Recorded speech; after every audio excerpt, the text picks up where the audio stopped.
This video is sponsored by ioStux.com. After professionally coaching for Overwatch League organizations like the Boston Uprising or New York Excelsior, ioStux is now running the largest private coaching service available for Overwatch. With up to 350 sessions sold each month, he coaches hundreds of clients on a regular basis. His most successful client managed to climb all the way from silver into high top 500 in less than a year after only a few sessions. If you want to improve as quickly and efficiently as possible, check out ioStux.com and use discount code MAJORMIDGET for 30% off your first order. Hanzo's primary weapon, the Bowie Boy, makes Hanzo fire an arrow dealing up to 125 damage, taking 0.75 seconds to fully charge, and reducing your movement speed by 30%. Since Hanzo's bow is quite similar to Widow's rifle, there will be some overlap. However, starting off with hitbox manipulation that Widow can't do, particularly against enemy hitscan who are dueling you, you can look up and to the right to block your head hitbox and to potentially bait out a Widow shot, or against pinpoint projectiles like an enemy Hanzo, you can turn to one side and look down to further stray your head hitbox to one side. Note that this is most applicable to PC due to flicks. Another major bit of micro is to charge your arrow in between your jump and Wallclimb so that your arrow is already charged to around 30% to gain those extra few milliseconds. A fundamental with Hanzo is to time your angled pressure on the enemy team for when your team pushes in. For instance, on Junkertown first attack, you could take the high ground surrounding your team or push left side. Make sure that when you do the stall that you have good corner discipline, as Spilo explains here. Why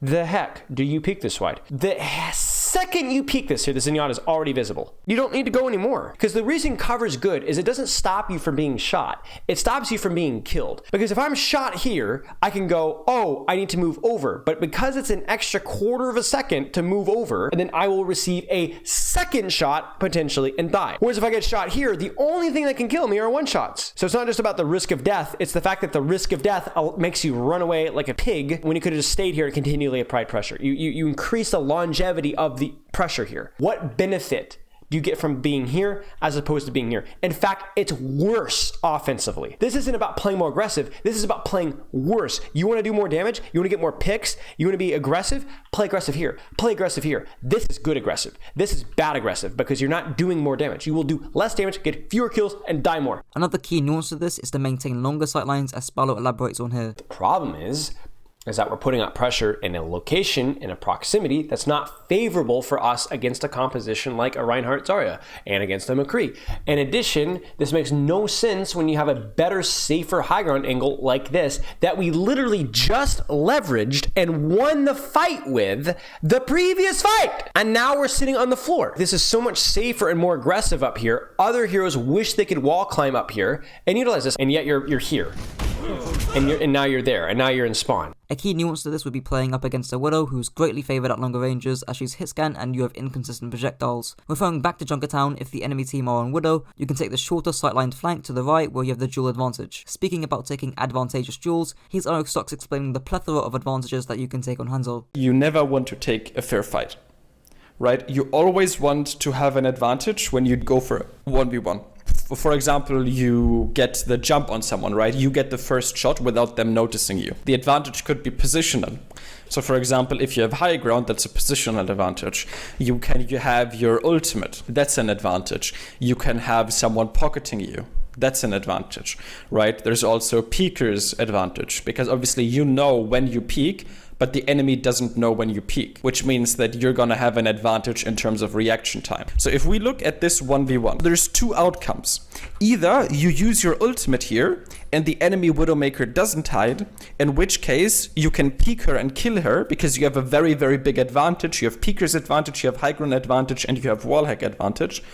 Or she doesn't peek you, which means that for the entire duration of your ultimate, the enemy Widowmaker and the enemy Ashe are going to be completely useless. An advantage that Stux mentions is the unscouted advantage where you fire the first shot without the enemy noticing you. Here's Orge and Spilo providing and elaborating, respectively, on a visual example here. Here the Ana is unaware, feels safe, and stuck mid-jump. And you're on the angle. You notice how the directional movement is this direction? The reason why unaware is big is because it makes their movement very predictable, which whether you're playing hit scan or projectile makes it easier to aim your shots. The Mercy is unaware and feels safe behind. Like, I always pride myself on not spamming jump on a lot of the heroes I main, but a lot of times I will just jump when I'm just like chilling, right? and that's where you catch that. An issue with Orge's video is that it doesn't directly tell you how to achieve those unaware positions. Generally speaking, you achieve them by timing your splits for when your tanks are baiting attention, as already mentioned with the first concept. However, as I'll mention later on, Hanzo Sonic Bow is quite vital in determining your aggression on that flank. Another advantage that ioStux mentions is the use of high ground. However, unlike Widow, Hanzo has some nuance to high ground, as in some situations you'd actually want to give it up to make your aiming easier as you're a pinpoint projectile hero unlike Widow. Here's ioStux explaining that and Spilo evaluating it afterwards. So the main two benefits that you want to think about is that for one, it gives you angles on enemies that you wouldn't otherwise get because they might be behind a shield, and it is safer. But there's also one big downside.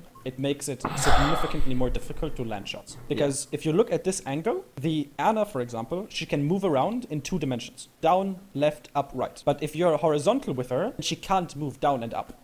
Because down and up are now back and forth, and walking back and forth doesn't affect your aim here, does it? Drop down, lunge towards these boxes, and then peek shoot around these boxes. You're significantly less safe when you give up the high ground. So if you have a good, safe off angle that's level, so it's slightly easier to land shots, sure, but those are not often the case in Overwatch. Often those lateral angles are a lot more at risk, and I think depending on the severity of the angle, a lot of high grounds, it's not that much harder. And sometimes the high ground angle, because you're on high ground, you're able to get to a better angle in the first place. And remember what we saw on third point, Route 66 on the last file that we reviewed over, how the Hanzo being on high ground and missing most of his shots still did more than he would have even on a more conservative angle, because it made everybody look up and away and it scared them away.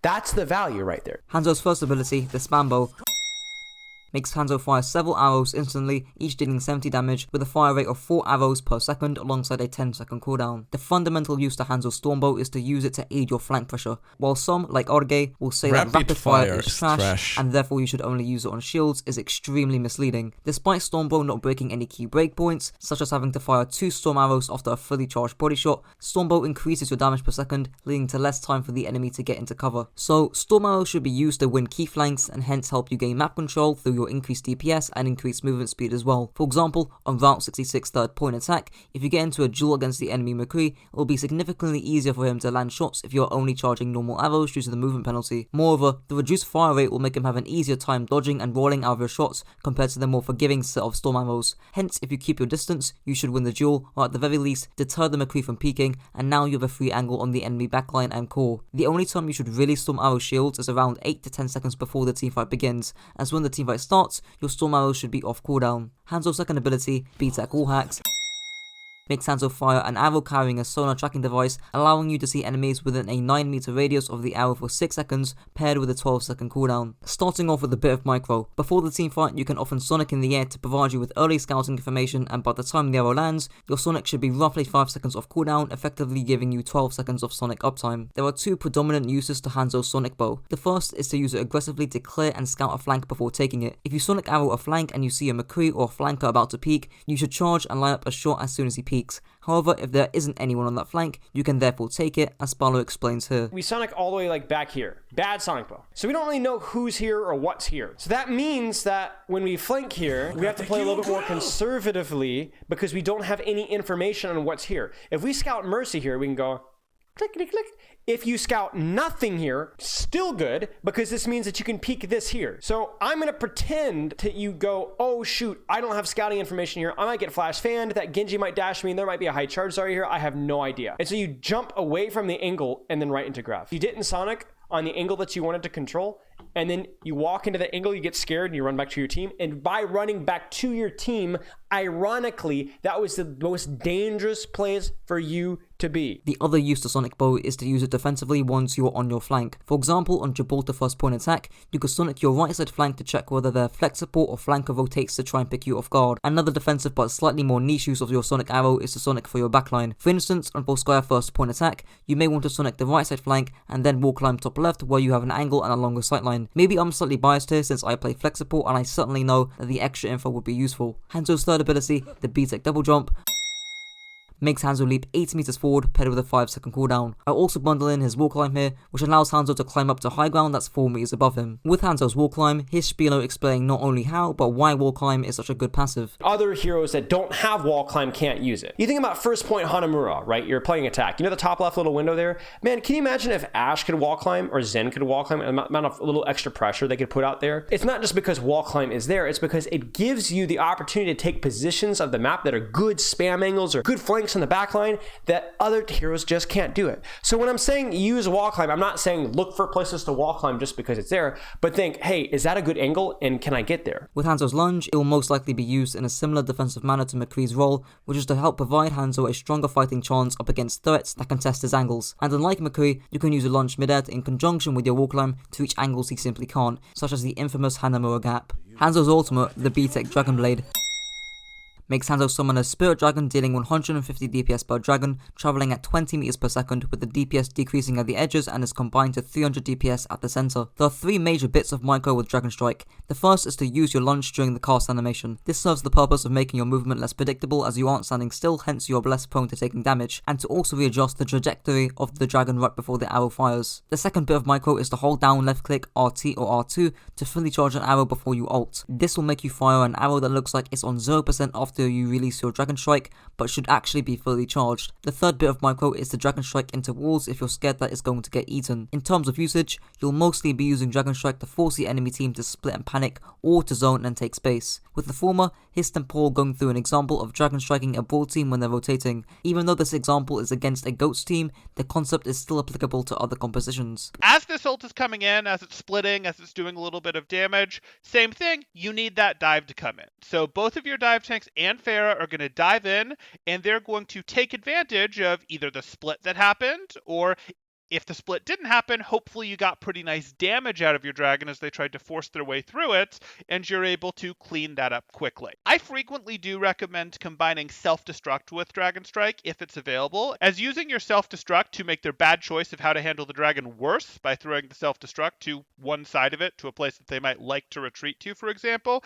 can make the play even stronger. With the latter use of zoning and taking space, take this example on Dorado's second point attack. If both teams are fighting over high ground, you can Dragonstrike the corner to force the enemy team to back up, allowing your team to turn the corner into open space for free. Now onto the positioning, playstyle and compositional section of this guide. In terms of general positioning, there are 4 key guidelines that I keep hammering on about. Take this example on Hanamura first defense. The first guideline is to have a corner. The second guideline is to have LOS onto the enemy team. The third guideline is to have good distance from angles so that the enemy ball or flanker doesn't sneak up on you, and the fourth guideline is to have good rotational options, both aggressive and defensive. With the broad composition, you want to take harder splits from range with longer sightlines. For instance, on King's first point attack, you can split and Wallclimb to the high ground right side whilst your core pushes in. The reason why you don't want to play an hotel is that the sightlines are significantly shorter, allowing for a McCree to easily flash you or a flanker to come at you at close range. You can also go on very hard and long splits from your core since there isn't much mobility to hunt you down. For instance, on Basan Mecha based retake, you can split right side, providing you with a long sightline as well as an angle to where the enemy team can't hide from your damage. Keep in mind that this is less doable up against a good Lucio since you haven't got flashbang like a McCree